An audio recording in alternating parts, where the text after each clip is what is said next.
Estudo 4.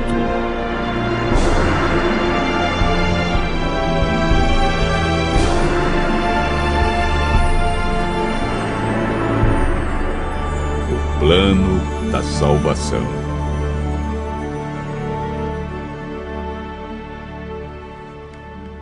Para Deus, não importa o que fomos ou o que fizemos no passado.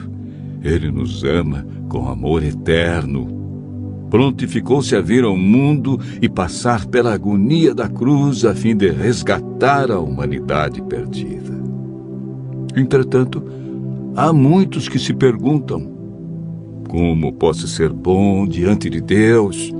Como posso apagar meu passado? Como posso ser apresentado sem culpa diante dele? Como posso ser salvo? O caminho para a vida eterna é muito fácil de ser achado e compreendido, mas poucos sabem como ir a Cristo e experimentar perdão, alegria, paz de espírito e esperança. O estudo de hoje mostra a resposta bíblica para uma vida cristã vitoriosa.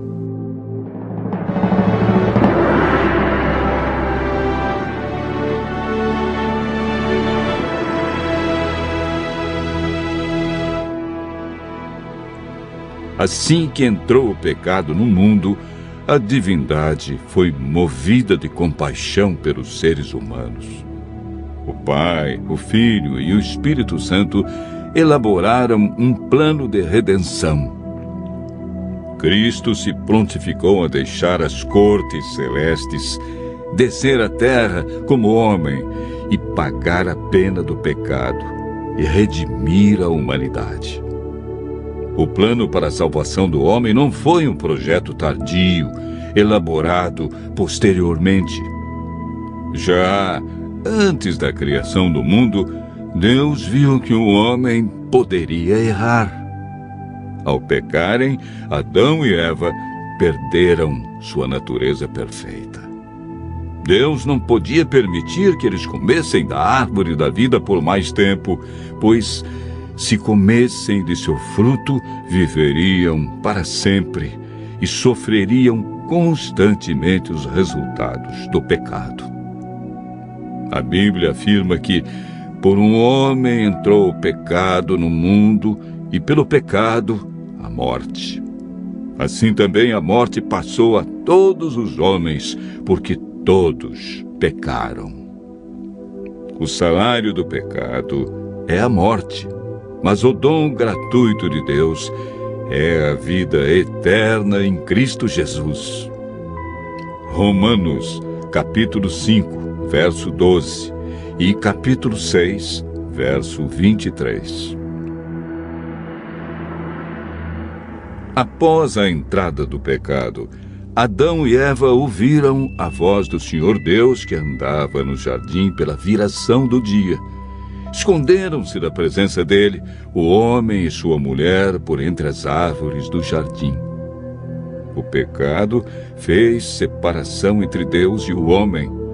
Ainda que o homem tenha fugido do seu Criador, Deus lhe deu a certeza de que seu único filho deixaria o céu e nasceria de uma mulher. Não faria uso da sua divindade e, através de sua morte na cruz, acabaria com o domínio de Satanás neste mundo. Desde a entrada do pecado, o ser humano foi destituído da glória de Deus e perdeu sua natureza perfeita. Lemos em Gênesis, capítulo 6, verso 5. Deus viu que a maldade do homem estava se multiplicando na terra e que a vontade do seu coração era continuamente má. O salmista Davi declara: porque eu nasci em pecado, e em pecado me concebeu minha mãe. O profeta Jeremias descreve o estado do coração do homem após o pecado. Ele diz: enganoso é o coração mais do que todas as coisas, e desesperadamente corrupto. quem o conhecerá? Jesus afirmou que é do coração do homem que procedem os maus desígnios, adultérios, prostituição, furtos, falsos testemunhos e blasfêmia.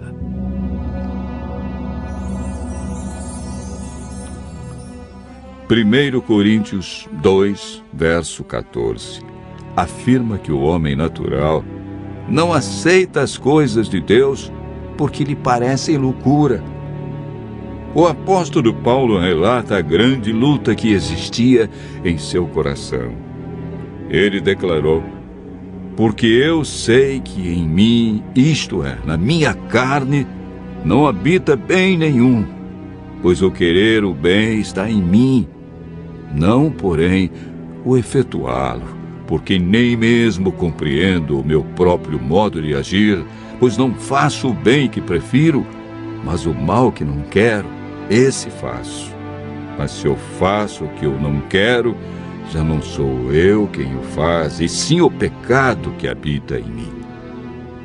Romanos, capítulo 7, versos 18 a 15, 17 a 20. Jesus é o Cordeiro de Deus que foi morto desde a fundação do mundo. O profeta Isaías declara: ele foi humilhado, mas não abriu a sua boca. Como cordeiro foi levado ao matadouro, e como ovelha muda perante os seus tosqueadores, ele não abriu a sua boca. Isaías 53, verso 7. A Bíblia afirma que naturalmente o homem é escravo do pecado. É por meio do Espírito Santo que somos transformados em novas criaturas. 1 Samuel 10, verso 6, afirma: então descerá sobre ti o Espírito Santo, e serás mudado em outro homem. O Espírito Santo nos convence do pecado, da justiça e juízo. Ele nos guia ao conhecimento da verdade e implanta os princípios da lei de Deus no coração. A salvação está hoje ao alcance de todos nós, porque pela graça sois salvos, mediante a fé. E isso não vem de vós, é dom de Deus. Hebreus, capítulo 5, verso 9, afirma: e tendo sido aperfeiçoado, tornou-se o autor da salvação eterna para todos os que lhe obedecem. A obediência é fruto da salvação em Cristo Jesus. Continue ouvindo a voz de Deus e aceite a salvação através do grande sacrifício de Jesus Cristo, realizado na cruz para ter a vida eterna.